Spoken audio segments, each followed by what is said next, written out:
got a phone call to head back to the corporate office at one of our manufacturing facilities. A couple of people had been let go the day before, and I just called my wife on the way there, and I said, honey, I think that today might be the day. And so I arrived back at the corporate office. I actually packed my stuff because I was like, I'm pretty confident this is it. So my stuff was in a box, crated up, ready to go. When the senior director of HR came in and said, hey, you got a moment to come down to the conference room. And so, he walked into the conference room and, of course, did the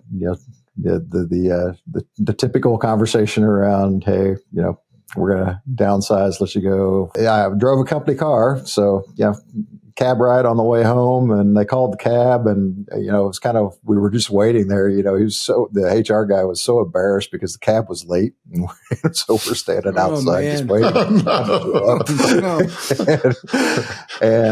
So the cab driver finally comes up, and I'm getting in the car, and I said, how's your day going? He said, I guess it's going better than yours. And I said, you never know, brother. This could be the best day of the rest of my life. Because he saw your little crate with your, so a dead giveaway that, you might have got let go, right? Yeah, absolutely. Yep. So it's about a 45-minute ride from the corporate office to my house, and we enjoyed a great conversation.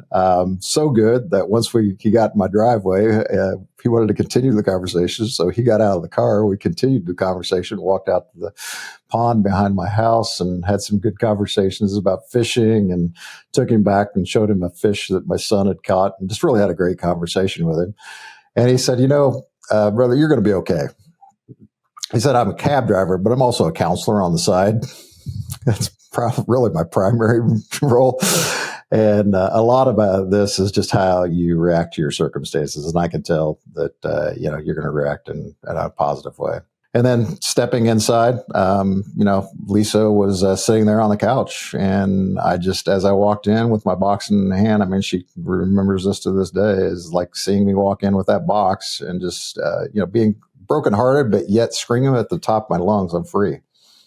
And really feeling like that and experiencing that in that moment is like, yeah, it was tough and nobody wants to go through that experience. However, there was a sense of freedom at that moment of saying, okay, don't know what's next, but I do know that this feels right.